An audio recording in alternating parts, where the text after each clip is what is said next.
안녕하세요. 단밤이에요. 오늘 하루도 잘 보내셨나요? 오늘은 여러분들께 재미있는 동화들을 읽어드리려고 해요. 그럼 지금부터 제가 재미있게 읽어드릴 테니 제 목소리 들으시면서 달달한 밤 보내시길 바랄게요. 구독과 좋아요, 알람 설정도 꼭 해주실 거죠? 평생 쓰고도 남을 물건. 옛날 어느 마을에 부자 영감이 살았어요. 얼마나 부자인가 하면 어린아이가 하루 종일 걸어도 영감의 논이 끝나지 않고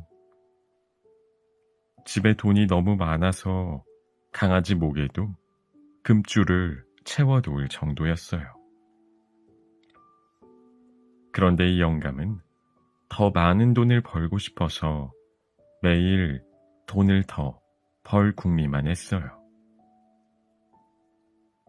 하루는 영감이 이웃 마을에 볼일을 보러 가던 중이었어요. 옷을 차려입고 한참을 걷는데 졸졸졸 맑은 물이 흐르는 개울이 나왔어요. 그런데 한 남자가 개울 한복판에 들어가 허리를 굽히고 뭔가를 열심히 찾고 있는 거였어요. 영감은 남자가 개울 물에 뭔가를 빠뜨렸다고 생각했어요. 이보시오, 무얼 찾고 있소? 별거 아닙니다. 남자는 영감을 거들떠보지도 않고 자꾸 무언가를 찾기만 했어요. 영감은 궁금해서 물었어요. 뭘 잃어버렸는지 알기나 합시다. 무얼 빠뜨렸소? 그러자 남자는 귀찮다는 듯이 허리도 펴지 않고 이렇게 말하는 거예요.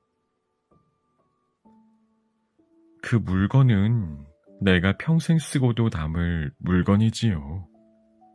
아니, 이게 어디 갔나?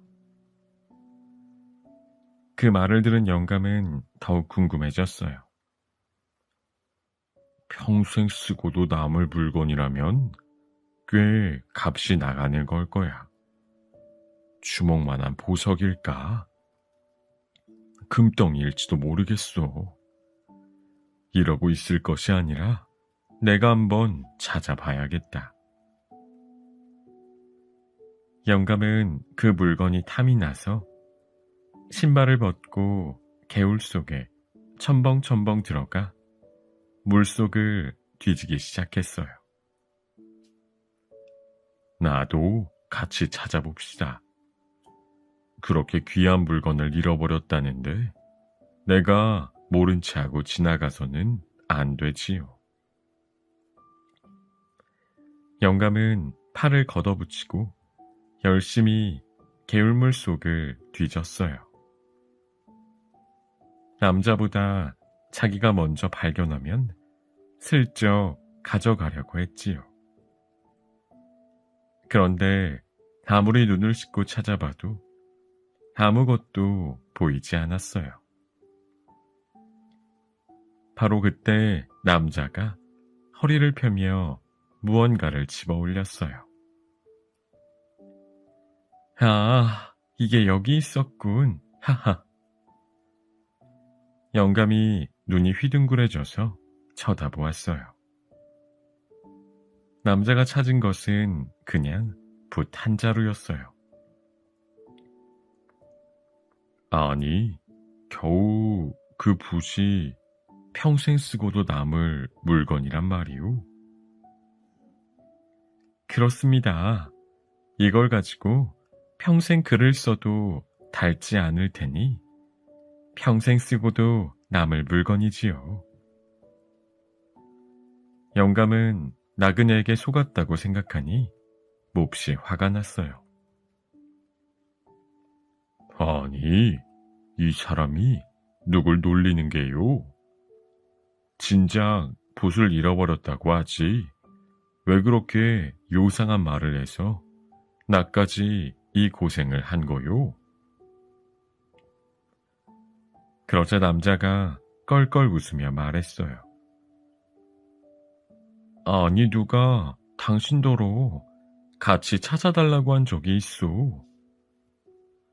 공연히 남의 일에 끼어들어 왜 화를 내고 그러시는지 모르겠군요. 나그네는 붓에 물을 탈탈 털어 소중하게 품에 넣고 사라졌어요. 공연히 남의 일에 끼어들어 고생만 실컷 하게 된 영감은 울상이 되어 돌아갔답니다.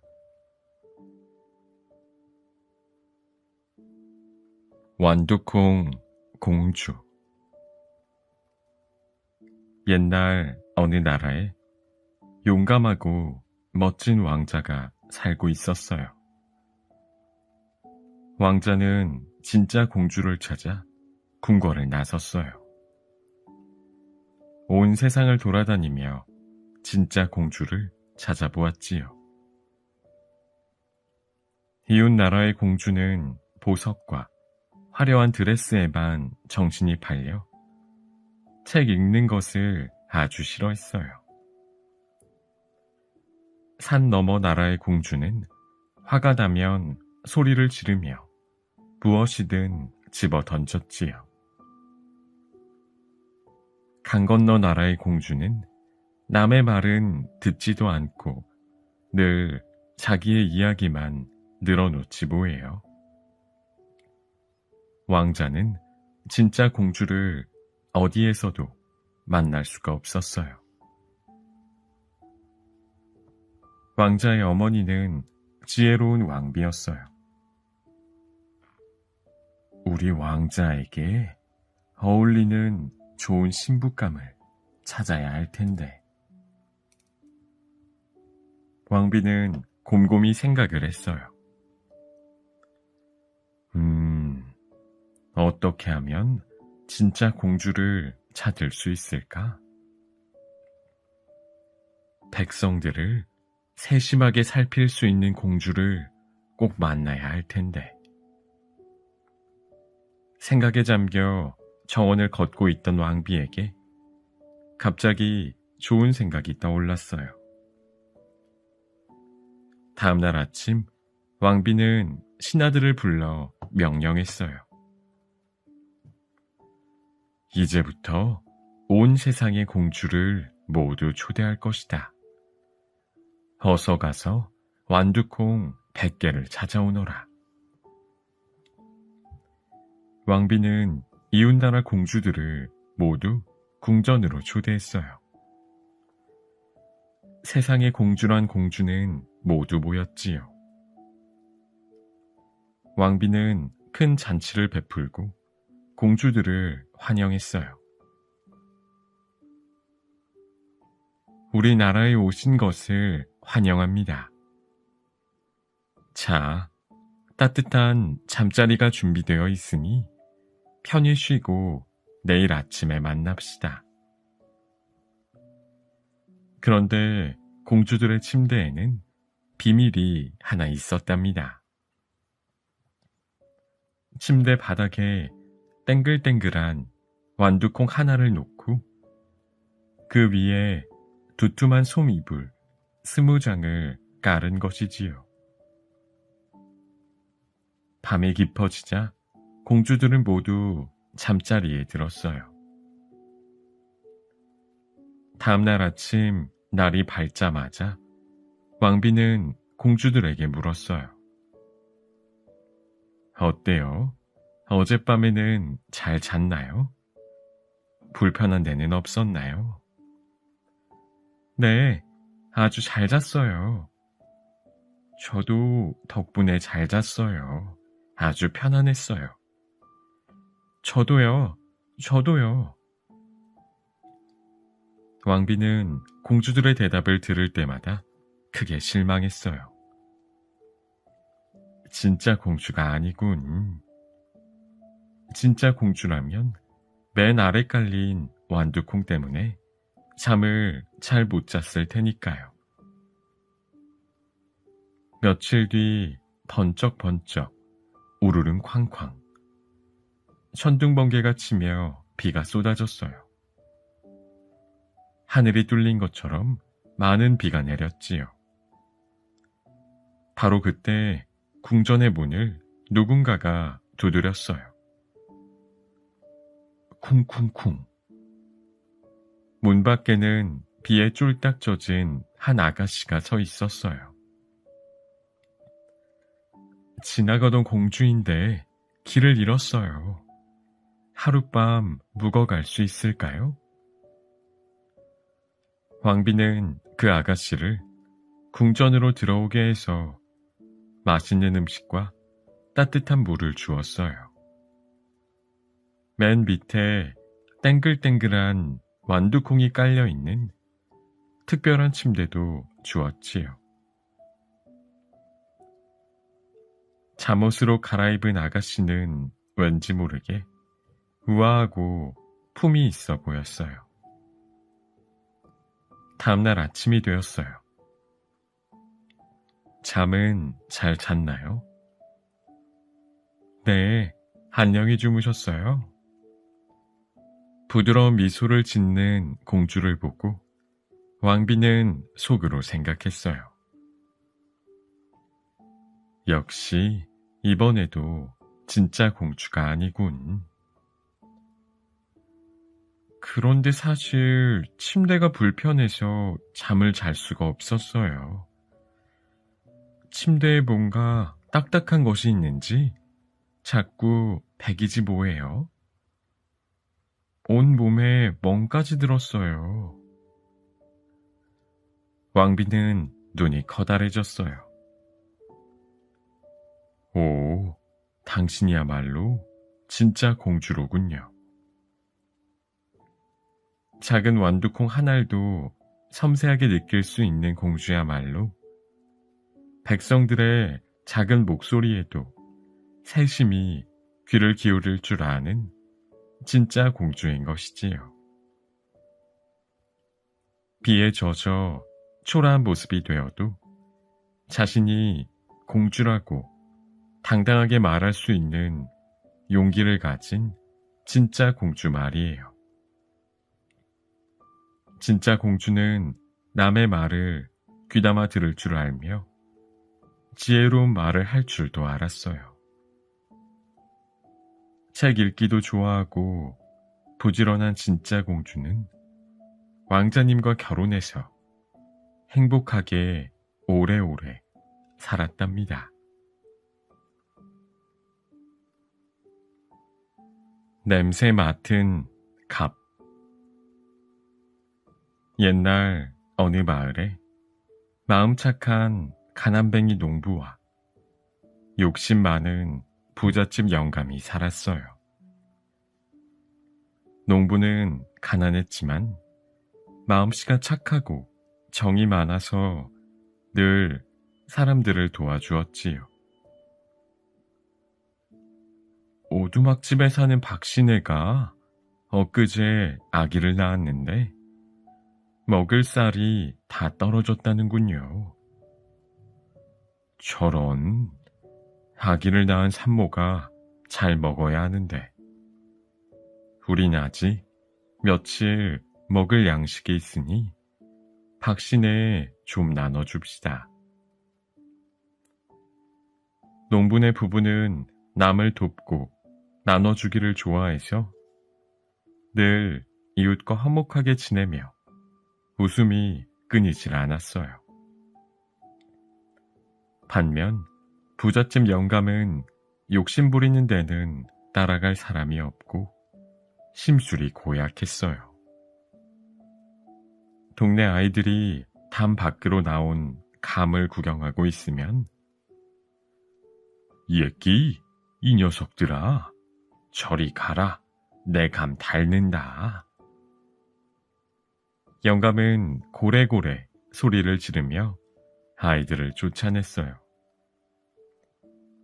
자기밖에 모르고 나눌 줄 모르니 마을에서 지독한 구두쇠로 소문이 자자했어요. 한 번은 부자 영감네 마당으로 씨암탉 한 마리가 쪼르르 들어왔어요. 주인이 따라 들어와 돌려달라고 했어요.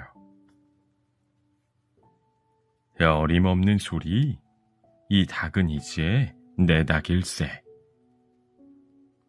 아니 영감님, 이 닭이 왜 영감님 것입니까?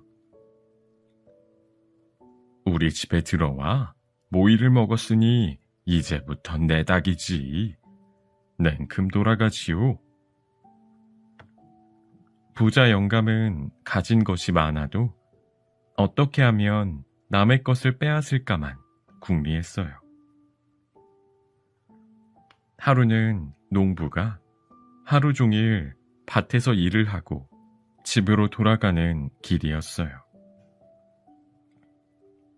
배에서는 꼬르륵 꼬르륵 요란한 소리가 났지요. 휴, 점심을 걸렀더니 배가 많이 고프네. 터벅터벅 길을 걷다가 어느덧 욕심쟁이 부자 영감네 담벼락을 지날 때였어요. 고소하고 향긋한 냄새가 농부의 코끝을 살살살. 부잣집에서 생선 굽는 냄새가 솔솔 풍겨왔어요. 농부는 코를 벌렁거리며 침을 꼴깍 삼켰어요. 킁킁. 이야, 냄새 좋구나. 아이고 맛있겠다. 냄새라도 실컷 맡자. 농부는 담벼락에 기대어 맛있는 생선 냄새를 맡았어요. 이 모습을 멀리서 지켜본 부자 영감이 무릎을 탁 쳤어요. 옳거니, 너 잘 걸렸다. 우리 집에서 생선 냄새를 맡았다. 부자 영감은 농부에게 달려가 호통을 쳤어요. 누가 공짜로 냄새를 맡는 게냐? 아이고 깜짝이야. 냄새도 못 맡소. 이 생선으로 말할 것 같으면 내가 심리 밖까지 직접 걸어 장에 가서 고르고 골라 10량이나 주고 사온 귀한 생선이다. 그러니 공짜로는 냄새도 못 맡지. 가난뱅이 농부는 기가 막혀 눈만 껌뻑껌뻑했어요. 무슨 말인지 모르겠나? 내가 이 생선을 살 때 낸 돈 10량은 생선 5량, 냄새 5량이란 말이다. 그러니 냄새 맡은 5량을 당장 내놓게. 영감님, 너무하십니다. 가난한 농부한테 단량이 어디 있겠습니까? 뭐야? 못 내겠다고? 그럼 지금 사또께 가서 흠씬 혼이 나와야 내겠느냐? 영감의 험악한 으름장에 깜짝 놀란 농부는 그만 알겠소. 내일 내겠소. 하고 약속을 하고 말았지요. 그날 밤 가난뱅이 농부는 저녁상을 물리고 방에 앉아 한숨을 푹 쉬었지요. 오늘따라 안색이 안 좋으신 것 같은데 무슨 일 있으세요? 부자 영감 댁에서 생선 굽는 냄새를 맡았더니 내일까지 단량을 내라고 하지 않소. 당장 그 많은 돈을 어찌 마련할꼬? 농부는 가족들에게 부잣집 영감과의 일을 이야기했어요. 이야기를 다 들은 아내는 허리춤에서 주섬주섬 엽전을 꺼냈어요. 아버님 제사상 보려고 모은 단량이에요. 약속을 했다 하니 이거라도 갖다 주세요. 여보, 미안해요. 농부는 아내에게 미안해서 깊은 한숨을 내쉬었어요. 그때 농부의 아들이 환하게 웃으며 말했어요. 아버지, 어머니, 저에게 좋은 생각이 있어요. 저에게 그 단량을 내일 하루만 빌려주세요. 다음 날 농부의 아들은 어머니가 준 엽전을 들고 부잣집 영감을 찾아갔어요. 어르신, 어제 저희 아버지가 맡으신 생선 냄새값, 단량을 가지고 왔습니다. 그리고 아들은 부잣집 영감의 코앞에 서서 쨍그랑 찰그랑 엽전을 흔들어 댔지요. 돈소리 들으셨지요? 저는 이만 돌아가겠습니다. 아니, 돈을 가지고 왔다며 도로 가져가는 경우는 뭐냐? 냄새 맡은 값은 치르고 가야지. 어르신, 저의 아버지는 생선 냄새만 맡으셨습니다. 그러니 그 감 역시 받지는 말고 소리만 들으셔야죠. 이치에 딱 맞는 어린 아들의 말에 부잣집 영감은 얼굴이 벌개지고 말문이 막혀 말을 잇지 못했어요. 지혜로운 어린 아들과 농부네 부부는 그 후로도 부지런히 남을 도우며 행복하게 오래오래 살았답니다.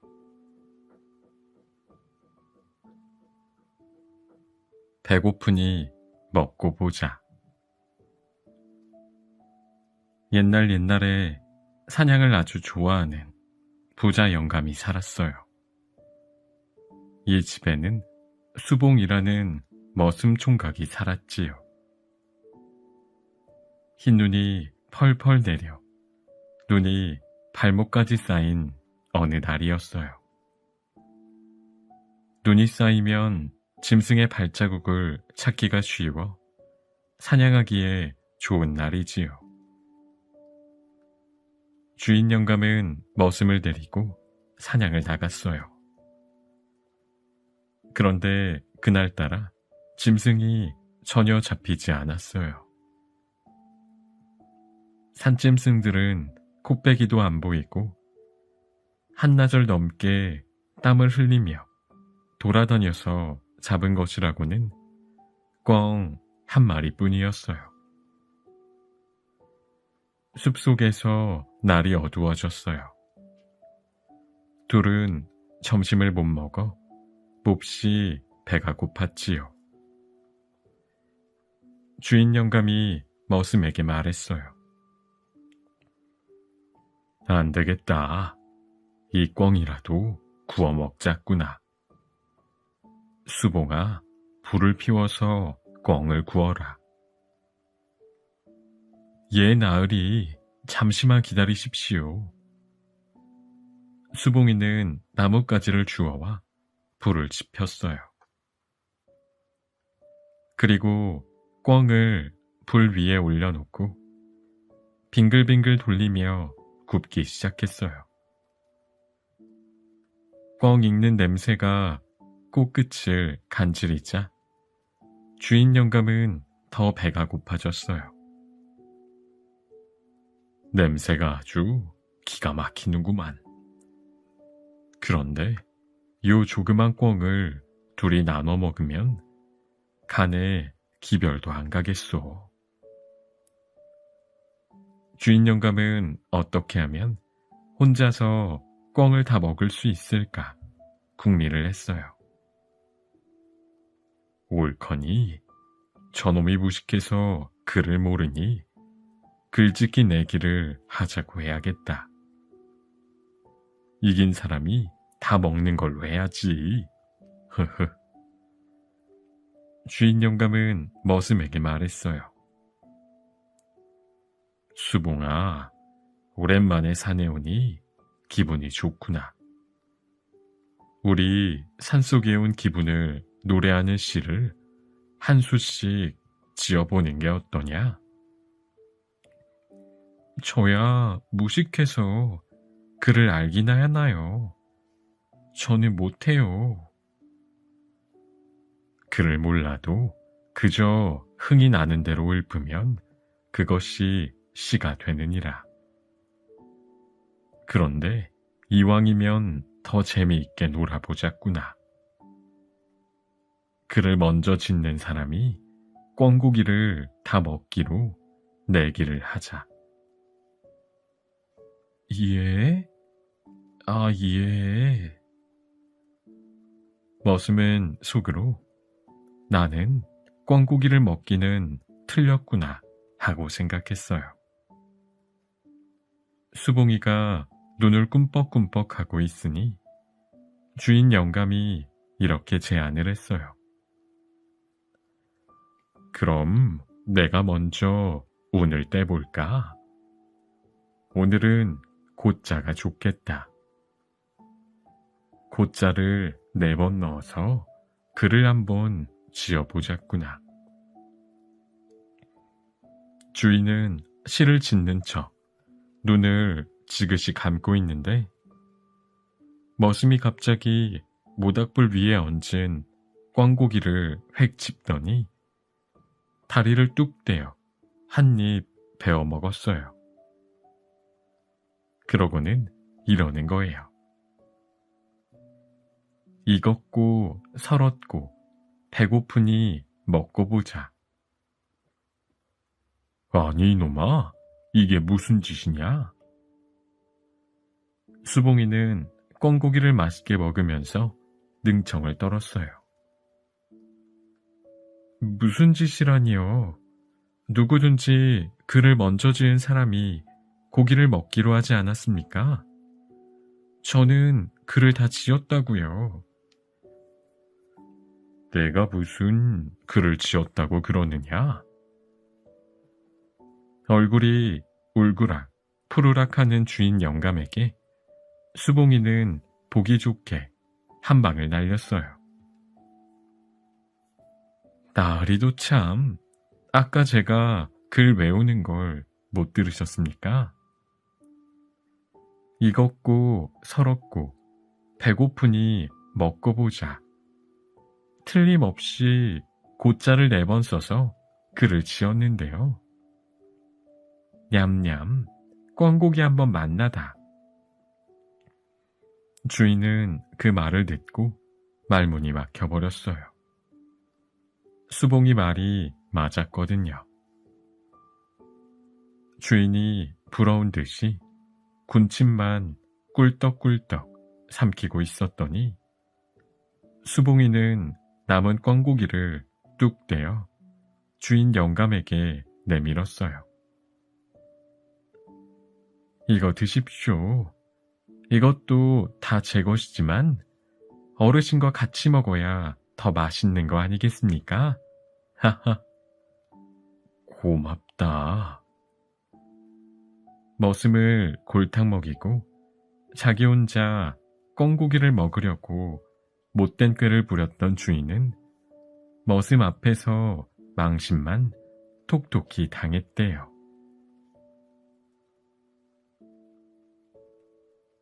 북풍이 준 선물.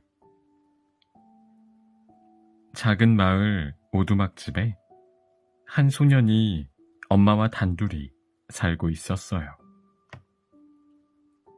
집안은 가난했지만 아픈 엄마를 대신해서 집안일을 도맡아 하는 효심이 깊은 아이였지요. 어느 겨울날 아침, 소녀는 아침으로 먹을 빵을 만들려고 했어요. 엄마, 창고에 가서 밀가루 좀 가져올게요. 소녀는 그릇에 밀가루를 담아 창고 밖으로 나왔어요. 그때 어디선가 세찬 바람이 휙 몰아치더니 밀가루를 가져가 버리는 게 아니겠어요? 어? 소녀는 다시 창고에 가서 밀가루를 담아 나왔어요. 그런데 이번에도 북쪽에서 불어오는 바람이 휘리릭 불더니 밀가루가 하늘 높이 날아올라 사라져 버렸어요. 내 밀가루. 소녀는 텅 빈 그릇을 내려다보며 발을 동동 굴렀어요. 소녀는 하는 수 없이 다시 창고로 들어가 남은 밀가루를 탈탈 털어 그릇에 담았어요. 그리고 창고 밖으로 나오는 순간 세찬 북풍이 휘리리릭 불더니 밀가루를 휘몰아 가져갔어요. 화가 잔뜩 난 소녀는 하늘에 대고 소리쳤어요. 이거 너무한 거 아니냐고. 우린 뭘 먹으란 말이야? 소녀는 북풍이 가져간 밀가루를 찾으러 길을 떠났어요. 하얀 눈이 내린 길을 한참 동안 걷고 또 걸었어요. 마침내 소녀는 북풍이 사는 산골짜기에 도착했어요. 북풍 아저씨 계세요? 북풍 아저씨를 만나러 왔어요. 아니, 이런 꼬마가 이런 곳까지 오다니. 어쩐 일이냐? 북풍 아저씨의 목소리는 온 산에 메아리처럼 울렸어요. 소녀는 무서웠지만 용기를 내어 말했어요. 아저씨가 가져간 밀가루를 찾으러 왔어요. 내가 밀가루를 가져갔다고? 그렇다면 정말 미안하구나. 그런데 나에게 밀가루는 없으니 대신 이 식탁보를 주마. 식탁보야, 음식을 차려라 하고 말하면 뭐든지 차려준단다.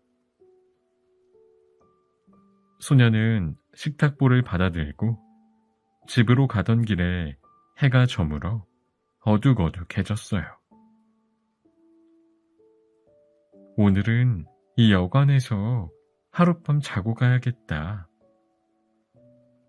하루 종일 아무것도 먹지 못한 소녀는 너무 배가 고팠어요. 여관방에 들어오자마자 식탁보를 펼치고 아주 작은 소리로 말했어요. 식탁보야, 식탁보야, 음식을 차려라. 그 순간 식탁 위에는 소년이 좋아하는 맛있는 음식들이 가득 차려졌어요. 소년은 자기 눈을 믿을 수가 없었지요. 소년은 맛있게 음식을 먹었어요. 그런데 그 모습을 누군가 밖에서 지켜보고 있었어요. 바로 여관 주인이었지요. 신기한 식탁보가 탐이 난 여관 주인은 소년이 쿨쿨 잠들자 똑같은 식탁보를 가져와 소년의 식탁보와 바꾸어 놓았어요. 다음날 소년은 눈을 뜨자마자 식탁보를 집어들고 집으로 뛰어갔어요. 엄마, 엄마, 이것 좀 보세요. 내가 북풍을 만났는데 음식을 차려주는 신기한 식탁보를 주지 뭐예요. 그게 정말이냐? 어디 한번 보자꾸나. 소녀는 식탁보를 펼쳐놓고 큰 소리로 말했어요. 식탁보야, 식탁보야, 음식을 차려라. 그런데 소년이 아무리 음식을 차리라고 식탁보에게 말해도 아무 일도 일어나지 않았어요. 소년은 다시 북풍을 찾아갔어요. 북풍 아저씨는 갑자기 나타난 소년을 보고 눈이 휘둥그레졌어요. 아니, 내가 또 어쩐 일이냐? 북풍 아저씨, 아저씨가 주신 식탁보는 아무 쓸모가 없어요. 음식을 한 번만 차려주고 그 다음부터는 아무것도 안 내주던걸요. 그냥 제 밀가루 돌려주세요. 이런, 밀가루가 없는데 어쩌지? 그럼 금화 만드는 양을 주마. 양아, 양아, 금화를 만들어라 하면 양이 금화를 뱉어낸단다. 소녀는 양을 데리고 길을 떠났어요. 이번에도 집에 도착하기 전에 날이 어두워져서 또 여관에서 하룻밤 묵기로 했어요. 여관방에 들어온 소녀는 생각했어요. 혹시 이 양도 가짜가 아닐까? 한번 시험해볼까? 하며 작은 소리로 말했어요. 양아, 양아, 금화를 만들어라. 그랬더니 양이 정말로 번쩍번쩍하는 금화를 우르르르 뱉어내는 게 아니겠어요? 이 모습을 여관 주인이 또 훔쳐보고 있었어요. 소년이 깊이 잠들자 여관 주인은 다른 양을 데려와 소년의 양과 바꾸어 놓았지요. 다음 날 소년은 집으로 돌아왔어요. 엄마, 이것 좀 보세요. 북풍이 이번에는 금화를 만드는 양을 주지 뭐예요? 세상에, 그런 양이 있다고? 어디 한번 보자꾸나. 소녀는 양을 향해 큰 소리로 말했어요. 양아, 양아, 금화를 만들어라. 하지만 양은 매 하고 울어댈 뿐 동전 한 입도 내뱉지 않았어요. 소녀는 씩씩거리며 또 북풍을 찾아갔어요. 북풍 아저씨, 아무것도 내뱉지 않는 양은 필요 없어요. 그냥 제 밀가루만 돌려주세요. 그래, 그거 참 이상하다. 나에게는 이 지팡이밖에 없구나. 지팡이야, 지팡이야. 때려라 하면 때리고. 지팡이야, 지팡이야. 멈춰라 하면 멈춘단다. 그럼 이 지팡이라도 가져갈게요. 이상해. 분명 이 여관에서는 식탁보도 양도 신기한 마법을 부렸는데 집에 가니까 안 됐단 말이야. 오늘 밤엔 자는 척하고 한번 지켜봐야겠어. 소녀는 지팡이를 침대 옆에 두고 잠든 척을 했어요. 잠시 후 방문이 열리더니 여관 주인이 살금살금 들어왔어요. 여관 주인이 지팡이를 잡으려는 순간 소년이 벌떡 일어나 소리쳤어요. 지팡이야, 지팡이야, 때려라. 그러자 지팡이가 슝 날아오르더니 탁탁, 퍽퍽, 다다다닥 여관 주인을 때리기 시작했어요. 아이고, 사람 살려. 아야, 나 죽네. 살려줘. 지팡이는 여관 주인을 사정없이 때렸어요. 내가 잘못했어. 때리지 마. 소녀는 식탁보와 지팡이를 가지고 집으로 돌아왔어요. 물론 금화 만드는 양도 데리고 왔지요. 엄마, 북풍이 거짓말을 한 게 아니었어요. 그래, 그거 참 잘 됐구나. 어디 한번 보여다오. 소녀는 식탁보를 향해 큰 소리로 말했어요. 식탁보야, 식탁보야, 음식을 차려라. 이렇게 말하자 진수성찬이 차려지고 양아, 양아, 금화를 만들어라 하자 양이 금화를 우르르르 쏟아냈어요. 소년과 어머니는 금세 부자가 되었어요. 그런데 지팡이는 언제 쓰냐고요?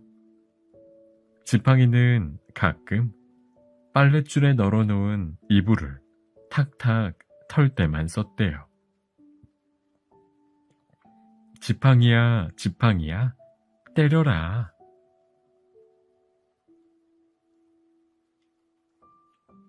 장발장. 장발장은 시골의 가난한 농부의 아들로 태어났어요. 어느 날 누나의 남편이 병으로 세상을 떠나게 되어 장발장은 7명의 조카들을 돌보게 되었지요. 삼촌, 배고파요. 먹을 거 없어요? 나도 배고파. 오늘은 아무것도 못 먹었더니 어지러워. 조카들은 하루 종일 배를 곪다가 잠이 들었어요. 장발장은 어린 조카들을 보니 마음이 너무나 아팠어요. 찬바람이 쌩쌩 부는 어느 겨울날, 장발장은 일자리를 찾으려고 줄인 배를 움켜쥐고 거리를 헤매고 있었어요. 하늘에서는 포슬포슬 흰 눈이 내리기 시작했어요. 오늘 나를 고용해주는 사람을 빨리 만나야 할 텐데. 오늘도 일을 못하면 큰일이야. 장발장은 한참을 서성였어요. 그때 어디선가 고소한 빵 냄새가 솔솔 풍겨왔어요.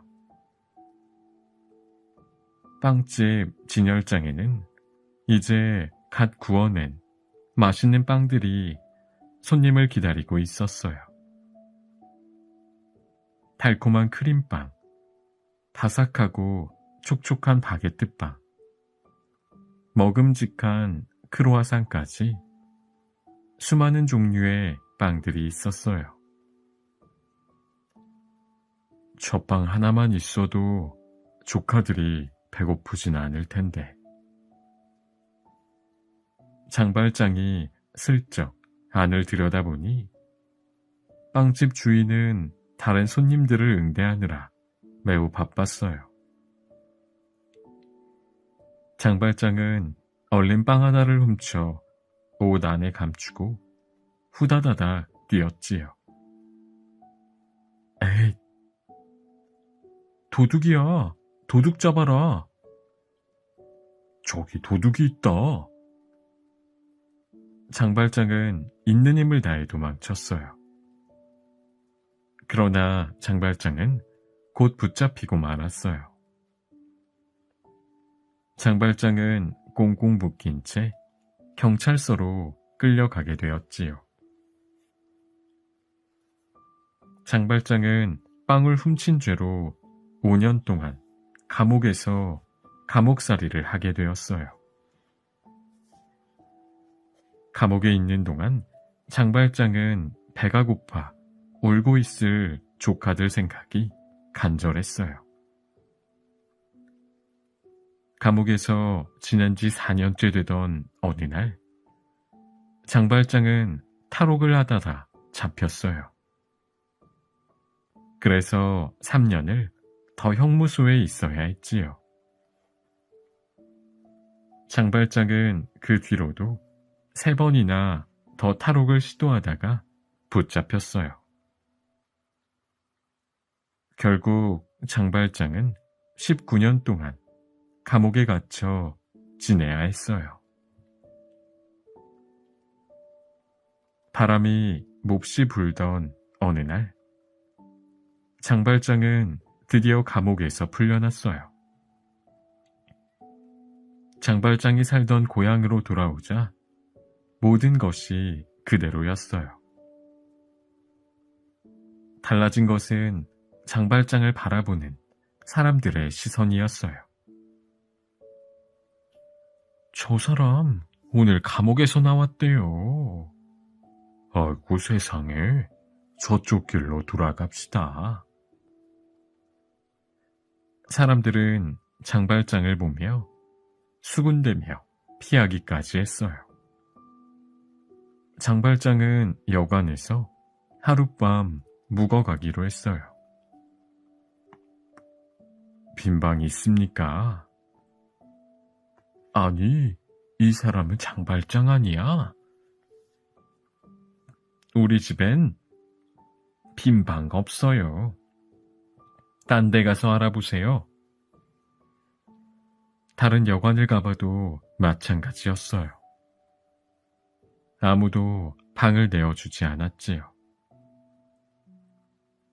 방을 구하지 못한 장발장은 쌀이 눈이 내리는 차가운 거리를 터덜터덜 걸었어요.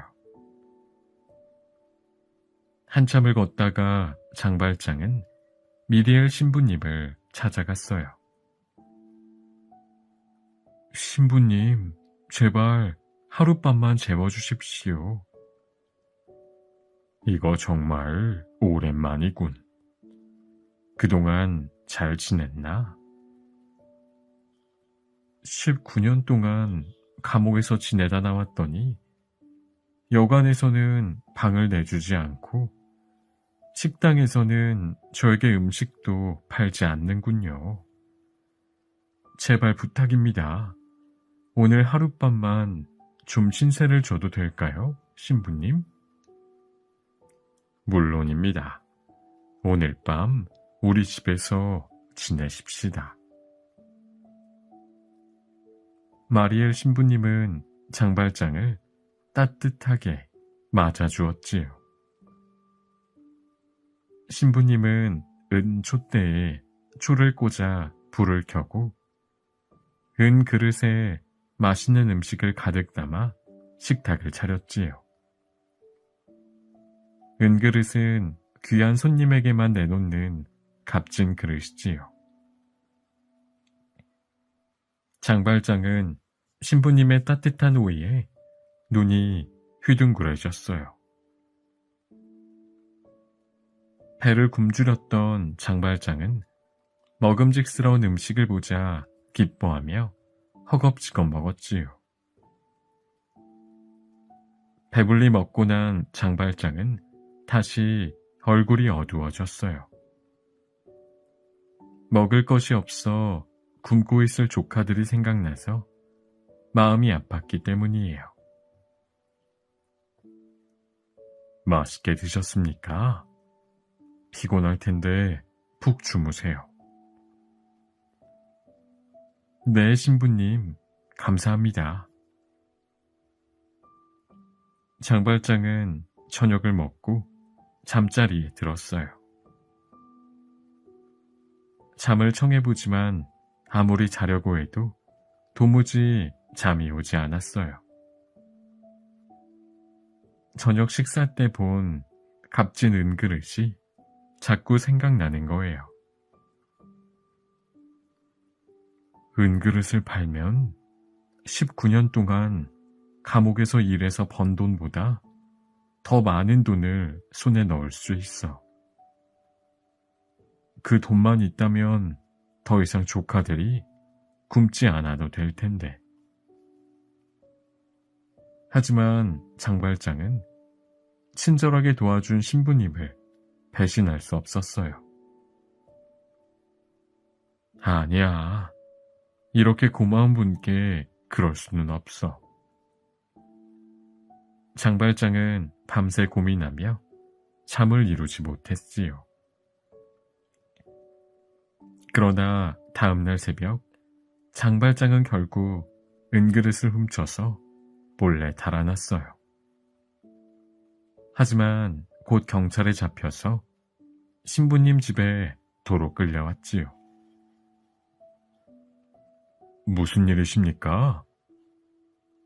신부님, 이 사람이 신부님의 은그릇을 훔쳤습니다.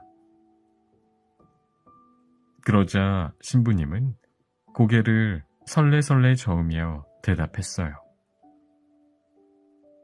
아, 이 은그릇은 내가 이 사람에게 준 선물이에요. 은 줬대도 주었는데 왜 놓고 가셨어요? 장발장은 너무나 부끄러워 얼굴을 들 수가 없었어요. 경찰이 돌아가자 장발장은 신부님께 무릎을 꿇고 잘못을 빌었어요. 신부님, 정말 죄송합니다. 그러자 신부님이 살며시 웃으며 말했지요. 장발장, 앞으로는 다른 사람들을 도우며 착하게 살기를 바랍니다. 자, 일어나세요. 집으로 들어가서 따뜻한 수프라도 드십시다. 신부님, 감사합니다. 장발장의 눈에서는 굵은 눈물이 방울방울 떨어졌어요. 장발장은 은그릇을 팔아 돈을 벌었어요. 그 돈을 가지고 고향집으로 돌아갔답니다. 제법 자란 조카들이 반갑게 맞아주었어요. 장발장은 조카들을 끌어안으며 마음속으로 굳게 다짐했어요.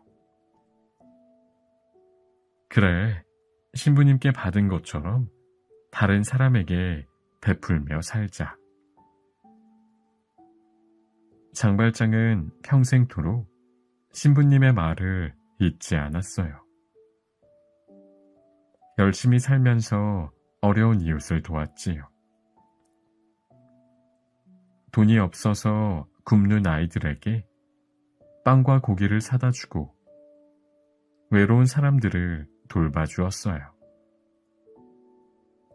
장발장은 무척 행복했답니다. 평생 쓰고도 남을 물건. 옛날 어느 마을에 부자 영감이 살았어요. 얼마나 부자인가 하면 어린아이가 하루 종일 걸어도 영감의 논이 끝나지 않고 집에 돈이 너무 많아서 강아지 목에도 금줄을 채워놓을 정도였어요. 그런데 이 영감은 더 많은 돈을 벌고 싶어서 매일 돈을 더 벌 궁리만 했어요. 하루는 영감이 이웃 마을에 볼일을 보러 가던 중이었어요. 옷을 차려입고 한참을 걷는데 졸졸졸 맑은 물이 흐르는 개울이 나왔어요. 그런데 한 남자가 개울 한복판에 들어가 허리를 굽히고 뭔가를 열심히 찾고 있는 거였어요. 영감은 남자가 개울 물에 뭔가를 빠뜨렸다고 생각했어요. 이보시오, 무얼 찾고 있소? 별거 아닙니다. 남자는 영감을 거들떠보지도 않고 자꾸 무언가를 찾기만 했어요. 영감은 궁금해서 물었어요. 뭘 잃어버렸는지 알기나 합시다. 무얼 빠뜨렸소? 그러자 남자는 귀찮다는 듯이 허리도 펴지 않고 이렇게 말하는 거예요. 그 물건은 내가 평생 쓰고도 남을 물건이지요. 아니, 이게 어디 갔나? 그 말을 들은 영감은 더욱 궁금해졌어요.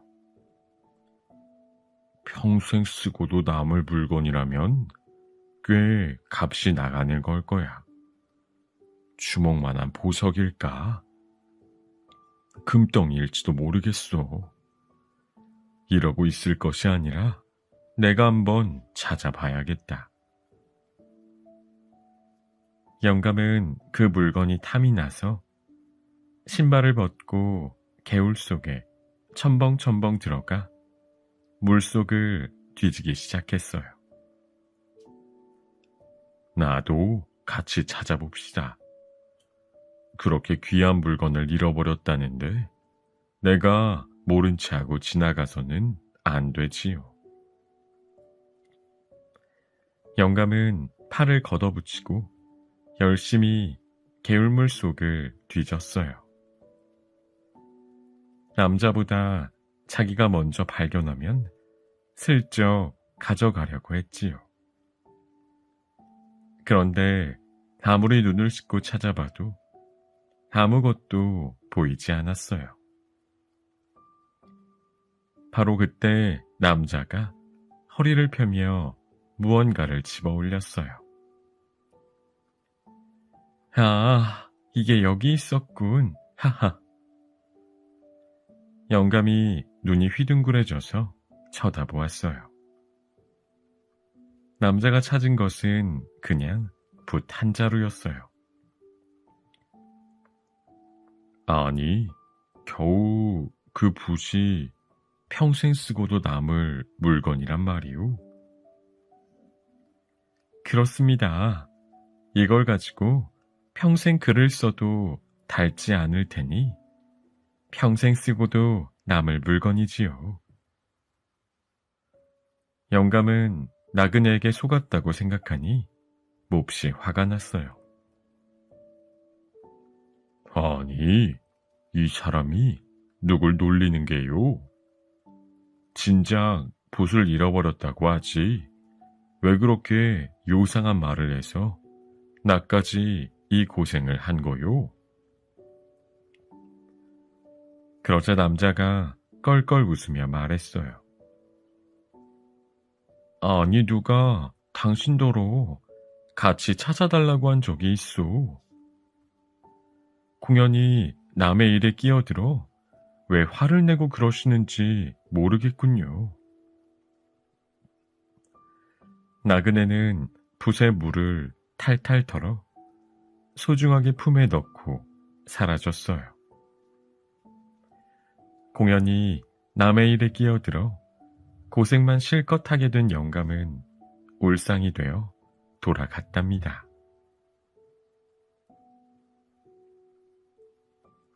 완두콩 공주. 옛날 어느 나라에 용감하고 멋진 왕자가 살고 있었어요. 왕자는 진짜 공주를 찾아 궁궐을 나섰어요. 온 세상을 돌아다니며 진짜 공주를 찾아보았지요. 이웃 나라의 공주는 보석과 화려한 드레스에만 정신이 팔려 책 읽는 것을 아주 싫어했어요. 산 너머 나라의 공주는 화가 나면 소리를 지르며 무엇이든 집어 던졌지요. 강 건너 나라의 공주는 남의 말은 듣지도 않고 늘 자기의 이야기만 늘어놓지 뭐예요. 왕자는 진짜 공주를 어디에서도 만날 수가 없었어요. 왕자의 어머니는 지혜로운 왕비였어요. 우리 왕자에게 어울리는 좋은 신부감을 찾아야 할 텐데. 왕비는 곰곰이 생각을 했어요. 어떻게 하면 진짜 공주를 찾을 수 있을까?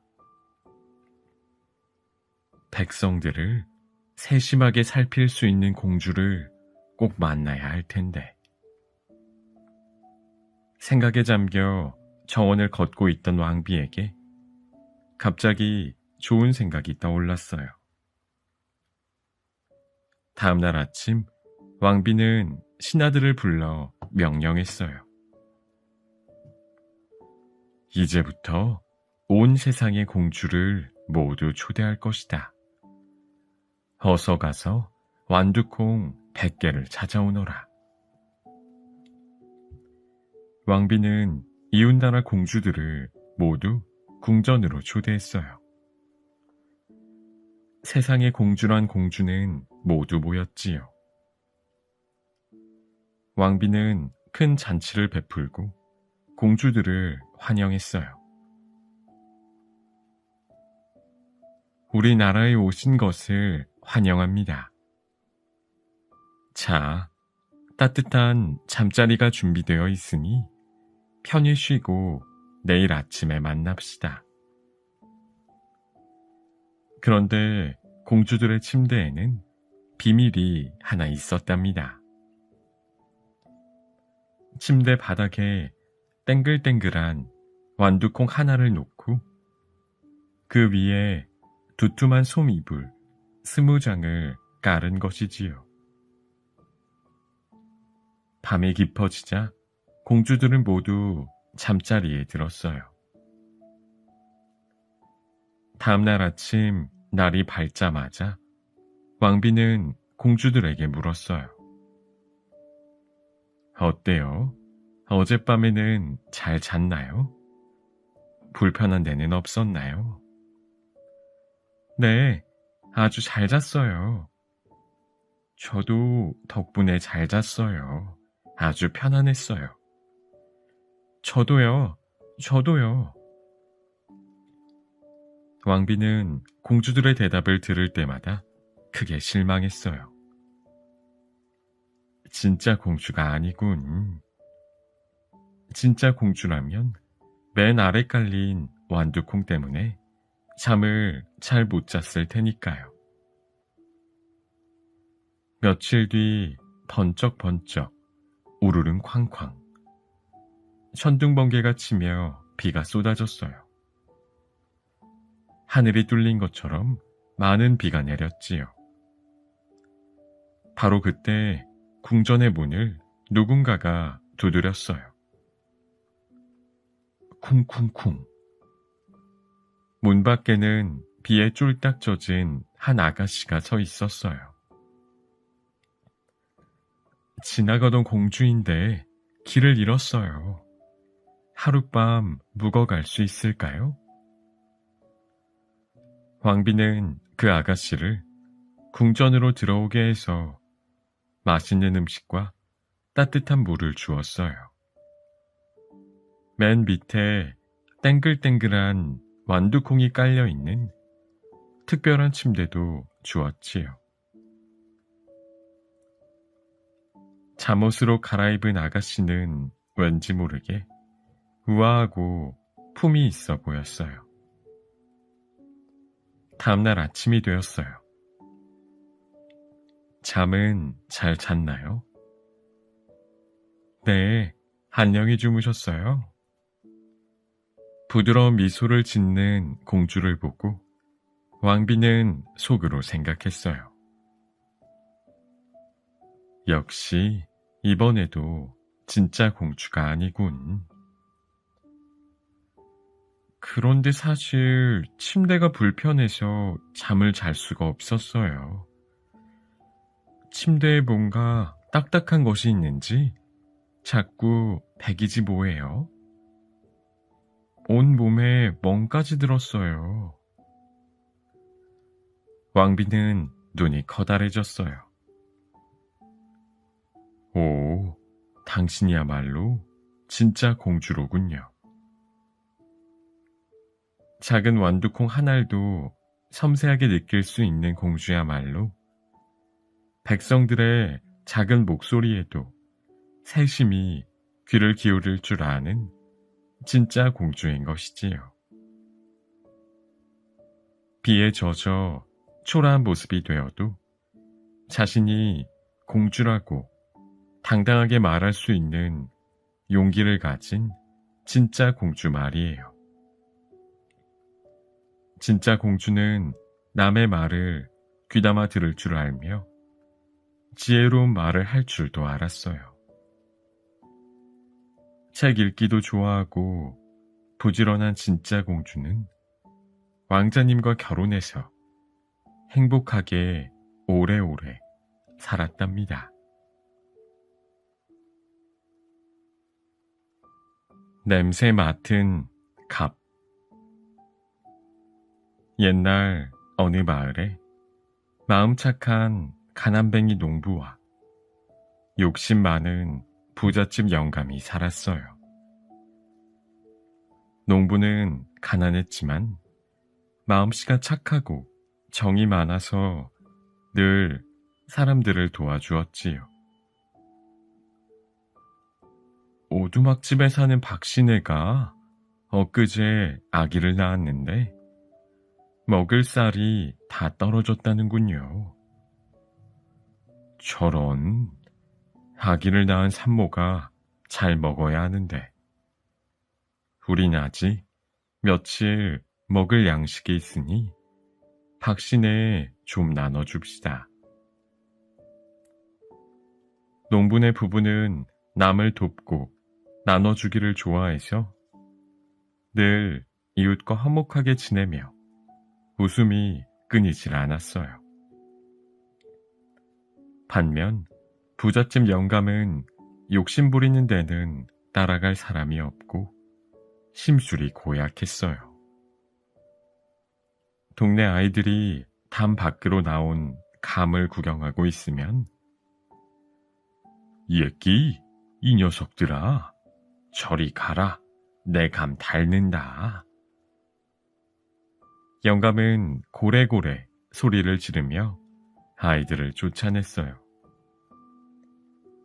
자기밖에 모르고 나눌 줄 모르니 마을에서 지독한 구두쇠로 소문이 자자했어요. 한 번은 부자 영감네 마당으로 씨암탉 한 마리가 쪼르르 들어왔어요. 주인이 따라 들어와 돌려달라고 했어요. 어림없는 소리, 이 닭은 이제 내 닭일세. 아니 영감님, 이 닭이 왜 영감님 것입니까? 우리 집에 들어와 모이를 먹었으니 이제부터 내 닭이지. 냉큼 돌아가지요. 부자 영감은 가진 것이 많아도 어떻게 하면 남의 것을 빼앗을까만 궁리했어요. 하루는 농부가 하루 종일 밭에서 일을 하고 집으로 돌아가는 길이었어요. 배에서는 꼬르륵 꼬르륵 요란한 소리가 났지요. 휴, 점심을 걸렀더니 배가 많이 고프네. 터벅터벅 길을 걷다가 어느덧 욕심쟁이 부자 영감네 담벼락을 지날 때였어요. 고소하고 향긋한 냄새가 농부의 코끝을 살살살. 부잣집에서 생선 굽는 냄새가 솔솔 풍겨왔어요. 농부는 코를 벌렁거리며 침을 꼴깍 삼켰어요. 킁킁. 이야, 냄새 좋구나. 아이고 맛있겠다. 냄새라도 실컷 맡자. 농부는 담벼락에 기대어 맛있는 생선 냄새를 맡았어요. 이 모습을 멀리서 지켜본 부자 영감이 무릎을 탁 쳤어요. 옳거니, 너 잘 걸렸다. 우리 집에서 생선 냄새를 맡았다. 부자 영감은 농부에게 달려가 호통을 쳤어요. 누가 공짜로 냄새를 맡는 게냐? 아이고 깜짝이야. 냄새도 못 맡소. 이 생선으로 말할 것 같으면 내가 심리 밖까지 직접 걸어 장에 가서 고르고 골라 10량이나 주고 사온 귀한 생선이다. 그러니 공짜로는 냄새도 못 맡지. 가난뱅이 농부는 기가 막혀 눈만 껌뻑껌뻑했어요. 무슨 말인지 모르겠나? 내가 이 생선을 살 때 낸 돈 10량은 생선 5량, 냄새 5량이란 말이다. 그러니 냄새 맡은 5량을 당장 내놓게. 영감님, 너무하십니다. 가난한 농부한테 단량이 어디 있겠습니까? 뭐야? 못 내겠다고? 그럼 지금 사또께 가서 흠씬 혼이 남아야 내겠느냐? 영감의 험악한 으름장에 깜짝 놀란 농부는 그만 알겠소. 내일 내겠소. 하고 약속을 하고 말았지요. 그날 밤 가난뱅이 농부는 저녁상을 물리고 방에 앉아 한숨을 푹 쉬었지요. 오늘따라 안색이 안 좋으신 것 같은데 무슨 일 있으세요? 부자 영감 댁에서 생선 굽는 냄새를 맡았더니 내일까지 단량을 내라고 하지 않소. 당장 그 많은 돈을 어찌 마련할꼬? 농부는 가족들에게 부잣집 영감과의 일을 이야기했어요. 이야기를 다 들은 아내는 허리춤에서 주섬주섬 엽전을 꺼냈어요. 아버님 제사상 보려고 모은 단량이에요. 약속을 했다 하니 이거라도 갖다 주세요. 여보, 미안해요. 농부는 아내에게 미안해서 깊은 한숨을 내쉬었어요.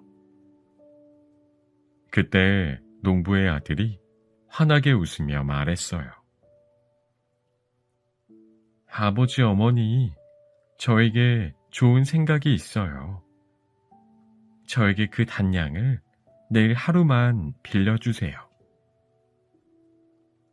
다음 날 농부의 아들은 어머니가 준 엽전을 들고 부잣집 영감을 찾아갔어요. 어르신, 어제 저희 아버지가 맡으신 생선 냄새값, 단량을 가지고 왔습니다. 그리고 아들은 부잣집 영감의 코앞에 서서 쨍그랑 찰그랑 엽전을 흔들어 댔지요. 돈소리 들으셨지요? 저는 이만 돌아가겠습니다. 아니, 돈을 가지고 왔다며 도로 가져가는 경우는 뭐냐? 냄새 맡은 값은 치르고 가야지. 어르신, 저의 아버지는 생선 냄새만 맡으셨습니다. 그러니 그 감 역시 받지는 말고 소리만 들으셔야죠. 이치에 딱 맞는 어린 아들의 말에 부잣집 영감은 얼굴이 벌개지고 말문이 막혀 말을 잇지 못했어요. 지혜로운 어린 아들과 동분의 부부는 그 후로도 부지런히 남을 도우며 행복하게 오래오래 살았답니다.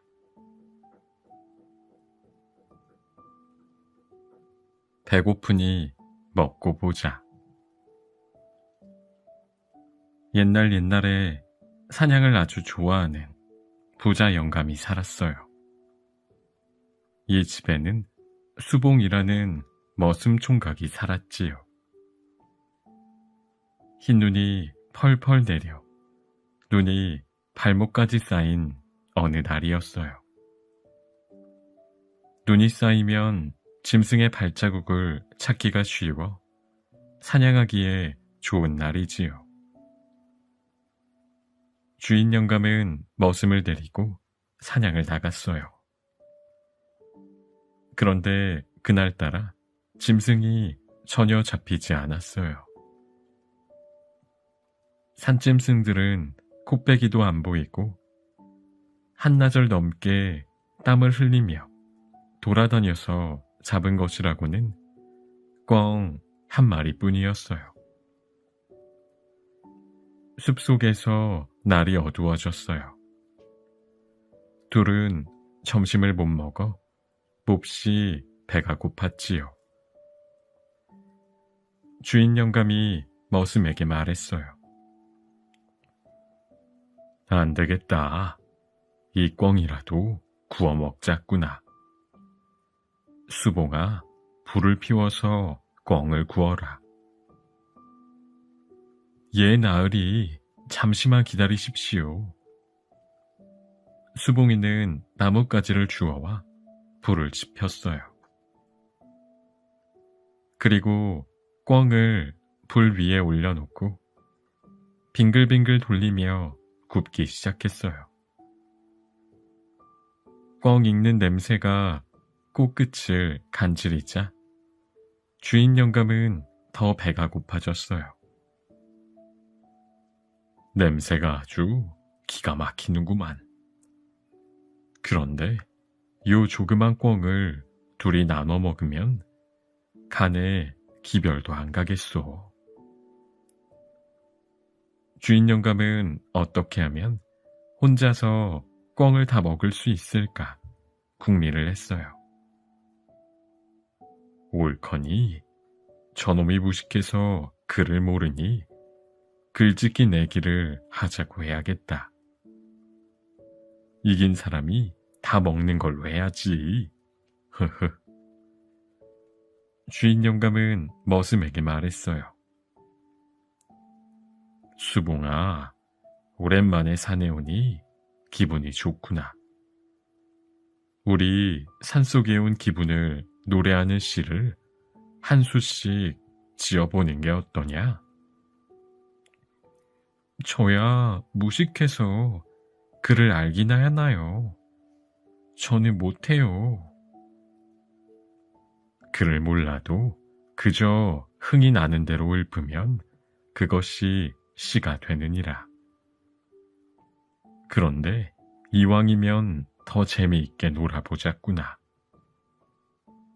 글을 먼저 짓는 사람이 꿩고기를 다 먹기로 내기를 하자. 예? 아, 예. 머슴은 속으로 나는 꿩고기를 먹기는 틀렸구나 하고 생각했어요. 수봉이가 눈을 꿈뻑꿈뻑하고 있으니 주인 영감이 이렇게 제안을 했어요. 그럼 내가 먼저 운을 떼볼까? 오늘은 고자가 좋겠다. 고자를 4번 넣어서 글을 한번 지어보자꾸나.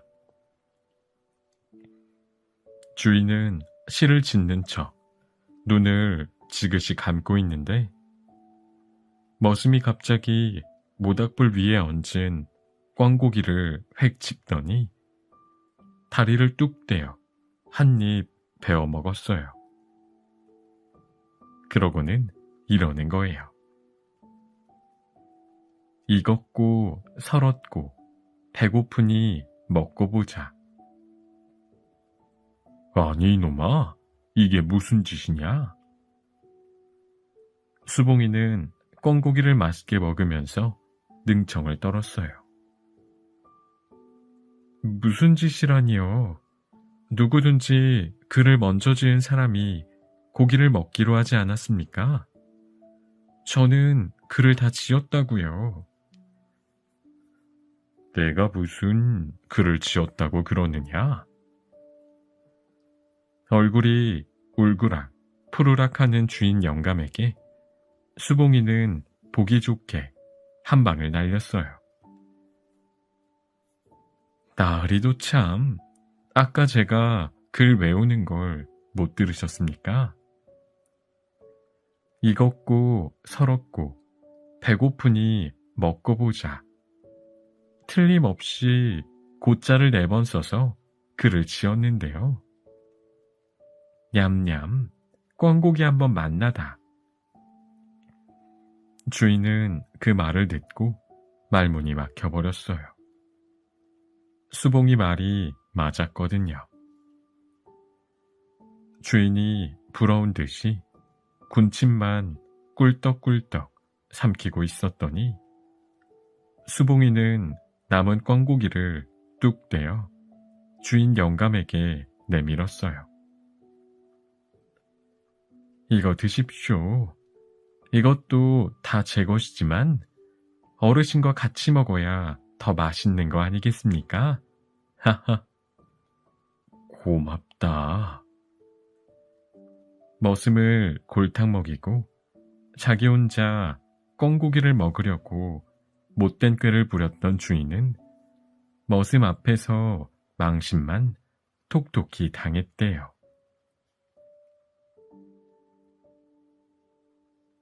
북풍이 준 선물.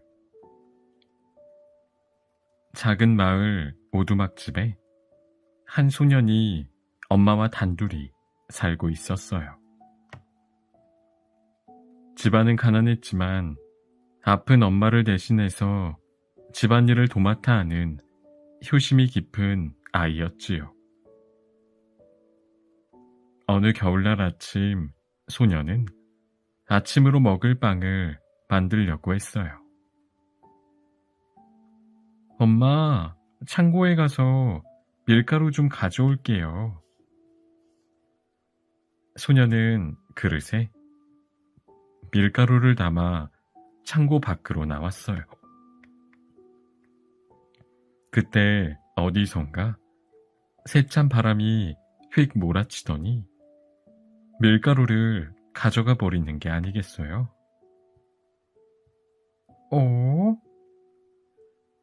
소녀는 다시 창고에 가서 밀가루를 담아 나왔어요. 그런데 이번에도 북쪽에서 불어오는 바람이 휘리릭 불더니 밀가루가 하늘 높이 날아올라 사라져버렸어요. 내 밀가루. 소녀는 텅 빈 그릇을 내려다보며 발을 동동 굴렀어요. 소녀는 하는 수 없이 다시 창고로 들어가 남은 밀가루를 탈탈 털어 그릇에 담았어요.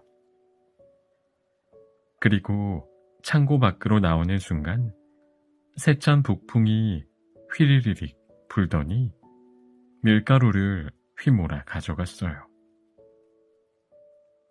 화가 잔뜩 난 소녀는 하늘에 대고 소리쳤어요. 이거 너무한 거 아니냐고. 우린 뭘 먹으란 말이야? 소녀는 북풍이 가져간 밀가루를 찾으러 길을 떠났어요. 하얀 눈이 내린 길을 한참 동안 걷고 또 걸었어요. 마침내 소녀는 북풍이 사는 산골짜기에 도착했어요. 북풍 아저씨 계세요? 북풍 아저씨를 만나러 왔어요. 아니, 이런 꼬마가 이런 곳까지 오다니. 어쩐 일이냐? 북풍 아저씨의 목소리는 온 산에 메아리처럼 울렸어요. 소녀는 무서웠지만 용기를 내어 말했어요. 아저씨가 가져간 밀가루를 찾으러 왔어요. 내가 밀가루를 가져갔다고? 그렇다면 정말 미안하구나. 그런데 나에게 밀가루는 없으니 대신 이 식탁보를 주마. 식탁보야, 음식을 차려라 하고 말하면 뭐든지 차려준단다. 소녀는 식탁보를 받아들고 집으로 가던 길에 해가 저물어 어둑어둑해졌어요. 오늘은 이 여관에서 하룻밤 자고 가야겠다. 하루 종일 아무것도 먹지 못한 소녀는 너무 배가 고팠어요. 여관방에 들어오자마자 식탁보를 펼치고 아주 작은 소리로 말했어요. 식탁보야, 식탁보야, 음식을 차려라. 그 순간 식탁 위에는 소년이 좋아하는 맛있는 음식들이 가득 차려졌어요. 소녀는 자기 눈을 믿을 수가 없었지요. 소녀는 맛있게 음식을 먹었어요. 그런데 그 모습을 누군가 밖에서 지켜보고 있었어요. 바로 여관 주인이었지요. 신기한 식탁보가 탐이 난 여관 주인은 소년이 쿨쿨 잠들자 똑같은 식탁보를 가져와 소년의 식탁보와 바꾸어 놓았어요. 다음날 소년은 눈을 뜨자마자 식탁보를 집어들고 집으로 뛰어갔어요.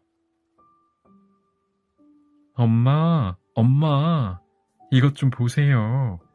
내가 북풍을 만났는데 음식을 차려주는 신기한 식탁보를 주지 뭐예요. 그게 정말이냐? 어디 한번 보자꾸나. 소녀는 식탁보를 펼쳐놓고 큰 소리로 말했어요. 식탁보야, 식탁보야, 음식을 차려라. 그런데 소년이 아무리 음식을 차리라고 식탁보에게 말해도 아무 일도 일어나지 않았어요. 소년은 다시 북풍을 찾아갔어요. 북풍 아저씨는 갑자기 나타난 소년을 보고 눈이 휘둥그레졌어요. 아니, 내가 또 어쩐 일이냐? 북풍 아저씨, 아저씨가 주신 식탁보는 아무 쓸모가 없어요. 음식을 한 번만 차려주고 그 다음부터는 아무것도 안 내주던걸요. 그냥 제 밀가루 돌려주세요. 이런, 밀가루가 없는데 어쩌지? 그럼 금화 만드는 양을 주마. 양아, 양아, 금화를 만들어라 하면 양이 금화를 뱉어낸단다. 소녀는 양을 데리고 길을 떠났어요. 이번에도 집에 도착하기 전에 날이 어두워져서 또 여관에서 하룻밤 묵기로 했어요. 여관방에 들어온 소녀는 생각했어요. 혹시 이 양도 가짜가 아닐까? 한번 시험해볼까? 하며 작은 소리로 말했어요. 양아, 양아, 금화를 만들어라. 그랬더니 양이 정말로 번쩍번쩍하는 금화를 우르르르 뱉어내는 게 아니겠어요? 이 모습을 여관 주인이 또 훔쳐보고 있었어요. 소년이 깊이 잠들자 여관 주인은 다른 양을 데려와 소년의 양과 바꾸어 놓았지요. 다음 날 소년은 집으로 돌아왔어요. 엄마, 이것 좀 보세요. 북풍이 이번에는 금화를 만드는 양을 주지 뭐예요? 세상에, 그런 양이 있다고? 어디 한번 보자꾸나. 소녀는 양을 향해 큰 소리로 말했어요. 양아, 양아, 금화를 만들어라. 하지만 양은 매 하고 울어댈 뿐 동전 한 입도 내뱉지 않았어요. 소녀는 씩씩거리며 또 북풍을 찾아갔어요. 북풍 아저씨, 아무것도 내뱉지 않는 양은 필요 없어요. 그냥 제 밀가루만 돌려주세요. 그래, 그거 참 이상하다. 나에게는 이 지팡이밖에 없구나.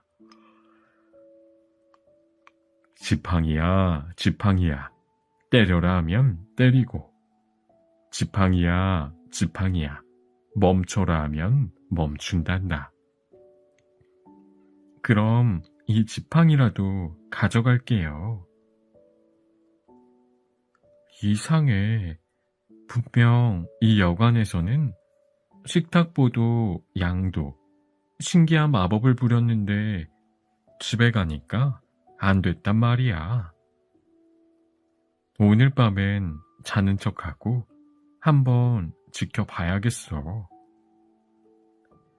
소녀는 지팡이를 침대 옆에 두고 잠든 척을 했어요. 잠시 후 방문이 열리더니 여관 주인이 살금살금 들어왔어요. 여관 주인이 지팡이를 잡으려는 순간 소년이 벌떡 일어나 소리쳤어요. 지팡이야, 지팡이야, 때려라. 그러자 지팡이가 슝 날아오르더니 탁탁, 퍽퍽, 다다다닥 여관 주인을 때리기 시작했어요. 아이고, 사람 살려. 아야, 나 죽네. 살려줘. 지팡이는 여관 주인을 사정없이 때렸어요. 내가 잘못했어. 때리지 마. 소녀는 식탁보와 지팡이를 가지고 집으로 돌아왔어요. 물론 금화 만드는 양도 데리고 왔지요. 엄마, 북풍이 거짓말을 한 게 아니었어요. 그래, 그거 참 잘 됐구나. 어디 한번 보여다오. 소녀는 식탁보를 향해 큰 소리로 말했어요. 식탁보야, 식탁보야, 음식을 차려라. 이렇게 말하자 진수성찬이 차려지고 양아, 양아, 금화를 만들어라 하자 양이 금화를 우르르르 쏟아냈어요. 소년과 어머니는 금세 부자가 되었어요.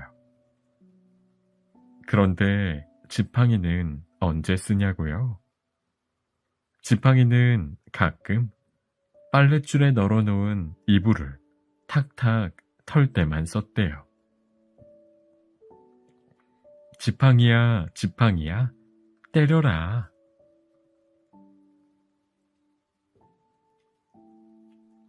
장발장. 장발장은 시골의 가난한 농부의 아들로 태어났어요. 어느 날 누나의 남편이 병으로 세상을 떠나게 되어 장발장은 7명의 조카들을 돌보게 되었지요. 삼촌, 배고파요. 먹을 거 없어요? 나도 배고파. 오늘은 아무것도 못 먹었더니 어지러워. 조카들은 하루 종일 배를 곪다가 잠이 들었어요. 장발장은 어린 조카들을 보니 마음이 너무나 아팠어요. 찬바람이 쌩쌩 부는 어느 겨울날, 장발장은 일자리를 찾으려고 줄인 배를 움켜쥐고 거리를 헤매고 있었어요. 하늘에서는 포슬포슬 흰 눈이 내리기 시작했어요.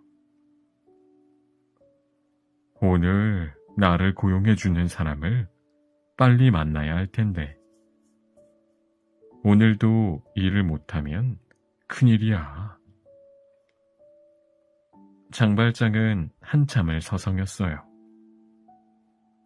그때 어디선가 고소한 빵 냄새가 솔솔 풍겨왔어요. 빵집 진열장에는 이제 갓 구워낸 맛있는 빵들이 손님을 기다리고 있었어요. 달콤한 크림빵, 바삭하고 촉촉한 바게트빵, 먹음직한 크로와상까지 수많은 종류의 빵들이 있었어요. 저 빵 하나만 있어도 조카들이 배고프진 않을 텐데. 장발장이 슬쩍 안을 들여다보니 빵집 주인은 다른 손님들을 응대하느라 매우 바빴어요. 장발장은 얼른 빵 하나를 훔쳐 옷 안에 감추고 후다다닥 뛰었지요. 에이, 도둑이야. 도둑 잡아라. 저기 도둑이 있다. 장발장은 있는 힘을 다해 도망쳤어요. 그러나 장발장은 곧 붙잡히고 말았어요. 장발장은 꽁꽁 묶인 채 경찰서로 끌려가게 되었지요. 장발장은 빵을 훔친 죄로 5년 동안 감옥에서 감옥살이를 하게 되었어요. 감옥에 있는 동안 장발장은 배가 고파 울고 있을 조카들 생각이 간절했어요. 감옥에서 지낸 지 4년째 되던 어느 날, 장발장은 탈옥을 하다가 잡혔어요. 그래서 3년을 더 형무소에 있어야 했지요. 장발장은 그 뒤로도 3번이나 더 탈옥을 시도하다가 붙잡혔어요. 결국 장발장은 19년 동안 감옥에 갇혀 지내야 했어요. 바람이 몹시 불던 어느 날, 장발장은 드디어 감옥에서 풀려났어요. 장발장이 살던 고향으로 돌아오자 모든 것이 그대로였어요. 달라진 것은 장발장을 바라보는 사람들의 시선이었어요. 저 사람 오늘 감옥에서 나왔대요. 아이고 세상에. 저쪽 길로 돌아갑시다. 사람들은 장발장을 보며 수군대며 피하기까지 했어요. 장발장은 여관에서 하룻밤 묵어가기로 했어요. 빈 방이 있습니까? 아니, 이 사람은 장발장 아니야? 우리 집엔 빈 방 없어요. 딴 데 가서 알아보세요. 다른 여관을 가봐도 마찬가지였어요. 아무도 방을 내어주지 않았지요. 방을 구하지 못한 장발장은 쌀이 눈이 내리는 차가운 거리를 터덜터덜 걸었어요. 한참을 걷다가 장발장은 미리엘 신부님을 찾아갔어요. 신부님, 제발 하룻밤만 재워주십시오. 이거 정말 오랜만이군. 그동안 잘 지냈나? 19년 동안 감옥에서 지내다 나왔더니 여관에서는 방을 내주지 않고 식당에서는 저에게 음식도 팔지 않는군요. 제발 부탁입니다. 오늘 하룻밤만 좀 신세를 져도 될까요, 신부님? 물론입니다. 오늘 밤 우리 집에서 지내십시다.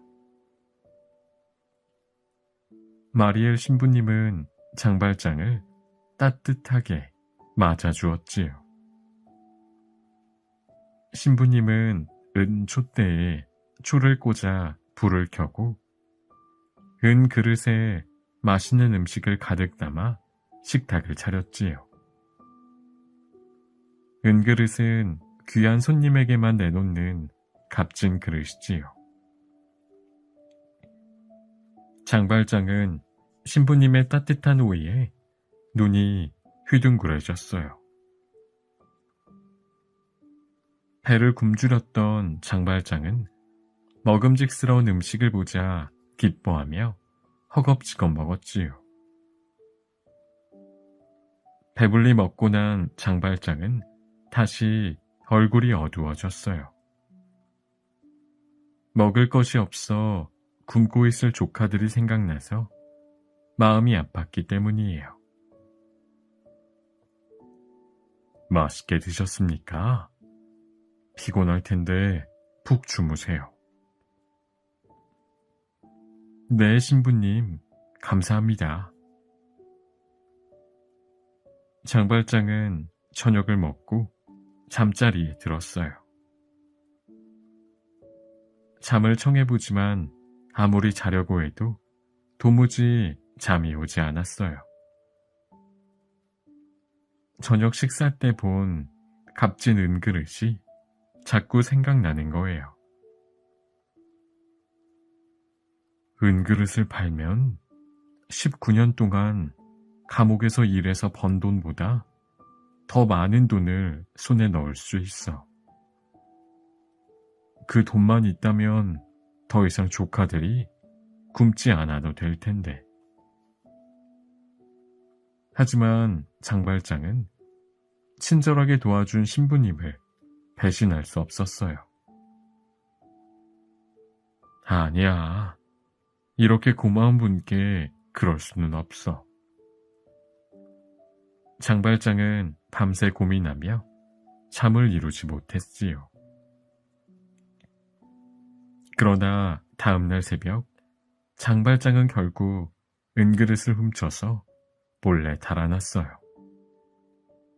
하지만 곧 경찰에 잡혀서 신부님 집에 도로 끌려왔지요. 무슨 일이십니까? 신부님, 이 사람이 신부님의 은그릇을 훔쳤습니다. 그러자 신부님은 고개를 설레설레 저으며 대답했어요. 아, 이 은그릇은 내가 이 사람에게 준 선물이에요. 은 줬대도 주었는데 왜 놓고 가셨어요? 장발장은 너무나 부끄러워 얼굴을 들 수가 없었어요. 경찰이 돌아가자 장발장은 신부님께 무릎을 꿇고 잘못을 빌었어요. 신부님, 정말 죄송합니다. 그러자 신부님이 살며시 웃으며 말했지요. 장발장, 앞으로는 다른 사람들을 도우며 착하게 살기를 바랍니다. 자, 일어나세요. 집으로 들어가서 따뜻한 수프라도 드십시다. 신부님, 감사합니다.